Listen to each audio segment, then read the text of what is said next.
আল্লাহুম্মা আমিন। আল্লাহ কিছু আলোচনা করে তোমার ঘর মসজিদে বসে আল্লাহ আলেম ওলামা নিয়ে তোমার পবিত্র দরবারে হাত বাড়াইছি। আল্লাহ আমাদের পক্ষ থেকে লক্ষ কোটি দুরূদ ও সালাম হায়াতুন নবী, জিন্দা নবী, নবী মুহাম্মদুর রাসূলুল্লাহ সাল্লাল্লাহু আলাইহি ওয়াসাল্লাম রওজা মোবারকে সোনার মদিনা পৌঁছাই দেন, সাহাবায়ে আজমাইনদের রুহে পৌঁছাই দেন।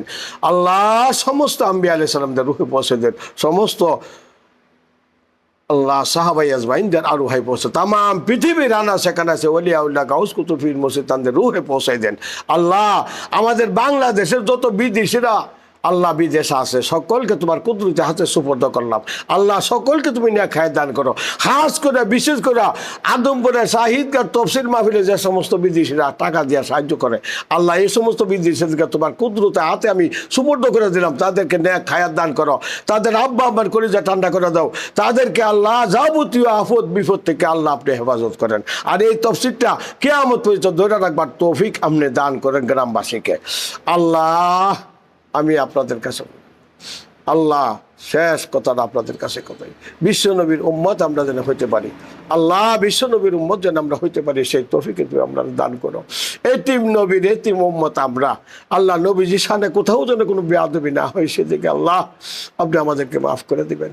আল্লাহ সারা পৃথিবীর মুসলমানদের জানমালের হেফাজত করো। ভারতের মুসলমান বড় বিপদ আছে আল্লাহ, ভারতের বাসী মুসলমানদেরকে আল্লাহ তুমি হেফাজত করো মোদির অত্যাচার থেকে। আল্লাহ হিন্দু কমবক্তার থেকে আল্লাহ মুসলমানদেরকে তুমি হেফাজত করো।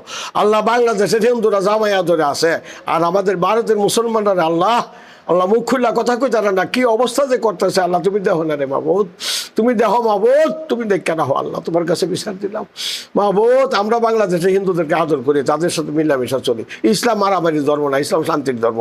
আমরা চাই না আমাদের বাংলাদেশে কোনো হিন্দু বাইরে আক্রান্ত হোক, আমরা এই কথা চাই না। আল্লাহ এই দেশকে ইসলামী দেশ বানাই দাও, ইসলামী দেশ হিসাবে কবুল করে নাও। শফিকুল ইসলাম সাহেব সহ আল্লাহ এনাজুল্লাহ আব্বাসী সহ মামুনুল হক সাহেব সহ আমির হামজা সহ মিজানুর রহমান সহ আল্লাহ সরমনার হুজুরান সহ আল্লাহ বরুণার হুজুরান সহ আল্লাহ ব্রাহ্মণবাড়িয়ার বড় বড় আলেম সহ সকলকে তুমি কবুল নেক হায়াত দান করো। আল্লাহ সকল আলেমদেরকে এক এবং নেক বানাই দেন। বাংলাদেশের প্রতি খাস রহমত নাজিল করেন।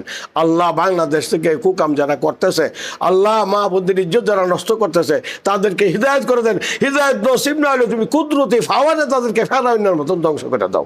আল্লাহ তোমার কাছে এই আবদার রাখা আমি আল্লাহ তোমার নবীজির খাতিরে আমাদের দোয়া আপনি কবুল করে নেন।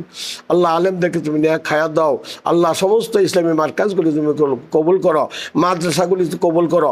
আল্লাহ দুস্থ কতগুলো আলেম আছেন আল্লাহ ছোটো ছোটো বাচ্চাদেরকে মায়ের দূর করো। আল্লাহ হিতান্ডে হেদায়ত করো, আল্লাহ হেদায়ত করো। আল্লাহ মাসুম বাচ্চাদেরকে মায়ের দূর করার কারণে মাদ্রাসার উপরে মানুষের অনাস্থা আইতাছে, আলেমদের উপর অনাস্থা আইতাছে। এই সমস্ত কমবক্তার আলেমদেরকে তুমি হিদায়ত করো, হিদায়ত করে দাও, হিদায়ত করে দাও। মাসুম বেগুনা মাসুমদেরকে নবীজি কইছে আদর করে মায়া করে ফরাইবার কথা নবীজি বলছে। আর মায়ের দূর করে মায়ের দেখলে সহ্য না, আল্লাহ সহ্য না। ইহারা কেমনে মারে রে মাহবুদ, আমি সহ্য করতে পারি না আল্লাহ, আমি সহ্য করতে পারি না আল্লাহ। তাদেরকে তুমি হিদায়ত করো, হিদায়ত করো। আল্লাহুম্মা রাব্বির হামহুমা কামা রাব্বায়ানি সগীরা, রাব্বির হামহুমা কামা রাব্বায়ানি সগীরা বিরহমাতিকা ইয়া আরহামার রাহিমিন।